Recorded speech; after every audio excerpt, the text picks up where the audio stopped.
Welcome to our presentation on minimum wage in the United States for B Corp 3100. This presentation is by Sarah Murphy, Gabriel Reynolds-Owen, Blair Rice, Eric Ryor, and Parker Serrano. What is the minimum wage? The minimum wage is a legally mandated price floor, or the lowest legally allowable hourly pay rate as defined by the federal government. Who enforces the minimum wage? The Department of Labor's Wage and Hour Division enforces the minimum wage. And are there exemptions to the minimum wage? People under age 20 may be paid $4.25 an hour for the first 90 days of employment. Tipped employees may make a tip wage, which is less than federal minimum wage in the majority of states. People with disabilities that severely reduce their capacity to produce may, in certain circumstances, be paid less than a minimum wage.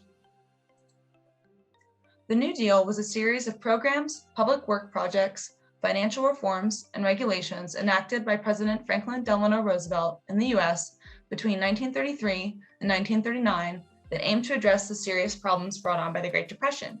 Included were a slew of labor reforms, including 1938's Fair Labor Standards Act, or the FLSA. The FLSA established standardized 40-hour work weeks and 8-hour days, a minimum wage of 40 cents an hour, prohibited most forms of child labor, and created overtime pay. Though many are familiar with the president of the time, FDR, fewer may be familiar with Hugo Black, the US Senator from Alabama who first drafted the FLSA in 1932. Subsequent amendments to the FLSA include the Portal to Portal Act of 1947, which determined what constitutes compensable hours, and the 1961 and 1966 updates, which expanded FLSA protections to retail, service, and government employees. Before the passage of the FLSA, approximately 25% of children were working 60-plus hour weeks. Now we'll turn it over to Parker for economic impact. Thank you. Economic impact is actually a little bit on the tougher side. And a lot of that has to do with the controversy that's associated with minimum wage and the hard to quantify results that have led to mixed feelings upon other economists about the overall impact of minimum wage. So that being said, the impact highly contested. I've tried to find as much data as I can, unbiased, and all of the data that I'm going to be reviewing is about 75% or more economists agree with these statements. So most economists point to a positive correlation between a high degree of minimum wage laws and a decrease in jobs. You can see in the left-hand corner that the estimated impact of a $15 minimum wage would 75% of economists really point that to decreasing right around 1 million to 2.5 million jobs. And nobody's really arguing that a price floor increase can improve the productivity of a workplace and reduce a firm's turnover.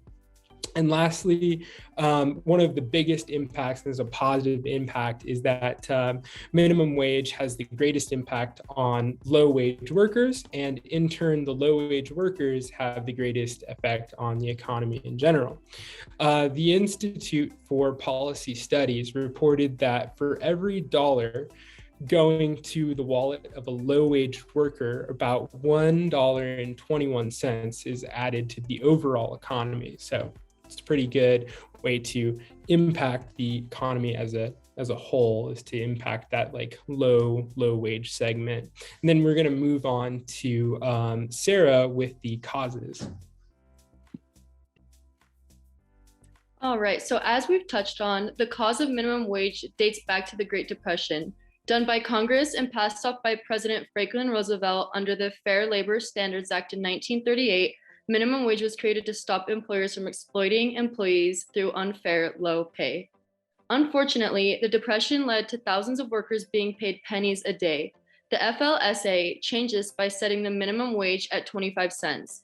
Minimum wage helps to set a floor to establish minimum standards for a living wage that is still above poverty level, meaning it provides enough compensation to provide a worker with shelter, food, and clothes. Another intention behind minimum wage was to help determine what a decent living wage would be.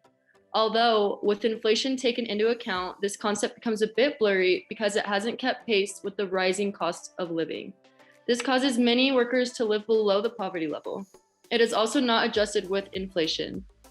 Minimum wage has increased 22 times since 1938, as the US is not updated nearly as much as other countries due to the fact we have Congress that has to pass a bill and then the president signs on it. It's not exactly an easy process. And then the FLSA is the federal legislation that determines the general minimum all covered workers must be paid. It is calculated under a variety of special aspects the committee chooses. Under the commercial clause, Congress is granted the power to regulate these aspects of employment. A bill is passed by Congress and then signed off by the President of the United States. States, cities, and smaller provinces in the US are allowed to set their own minimum wage that is either equal to or higher than the federal minimum wage. But federal pay always trumps state-determined pay. Typically, a business must adhere to minimum wage state laws if it has $500,000 more or more in annual sales, or if the employees work in interstate commerce, which is doing business between states. As stated, there are some exemptions like tipped workers where the minimum wage is lower at $2.13, disabled workers, students, and younger workers. All right. So for our pros and cons, we have the first argument for raising the minimum wage would that it would increase economic activity and spur job growth. The economic policy stated that raising the minimum wage from $7.25 to $10.10 would inject $22.1 billion net into the economy. And with higher wages, then the consumers will have higher spending power that would boost GDP and that would lead to good job growth. But the counter argument is that raising the minimum wage would force businesses to lay off employees and that would raise unemployment levels. The Congressional Budget Office projected that a minimum wage increase to just $10.10 would result in about 500,000 jobs lost. 38% of employers said that they would lay off some employees, and 54% said that they would decrease their hiring levels if that minimum wage was increased. The second argument for raising the minimum wage is that minimum wage has not kept up with inflation. Because it isn't indexed for inflation, its purchasing power has dropped since its peak in 1968. The minimum wage in 1968 was just $1.60, which would be equivalent to $11.16 as of January 2016. If the minimum wage was indexed to inflation, low-wage workers would be able to keep up with the modern standard of living. The counter-argument is that raising the minimum wage would increase the price of consumer goods. According to the Federal Reserve Bank of Chicago, it stated if the minimum wage increased, almost 100% of the increased labor costs would pass to consumers, at least for fast food restaurants. Either prices would rise or the products would become smaller. The third argument is the improvements in productivity and economic growth have outpaced the increases of the minimum wage. According to a study by the Center for Economic and Policy Research, the federal minimum wage would have been $21.72 in 2012 if the minimum wage had kept pace with increases in productivity since 1968. And its counter-argument is that the teenagers and young adults may be shut out of the workforce if the minimum wage is increased. According to the Pew Research Center, 16 to 24-year-olds make up about 50.4% of the minimum wage workers. Because many of the young workers haven't developed the skills or experience to be as productive as the current workforce, it isn't worth it to firms to hire from that younger demographic. Now we'll hear from Eric for the future outlook. Currently, there are no plans to raise the federal minimum wage anytime soon. Many people are hopeful that a more democratic House and Senate may allow for the minimum wage to be increased, but so far, we have seen little progress on the matter.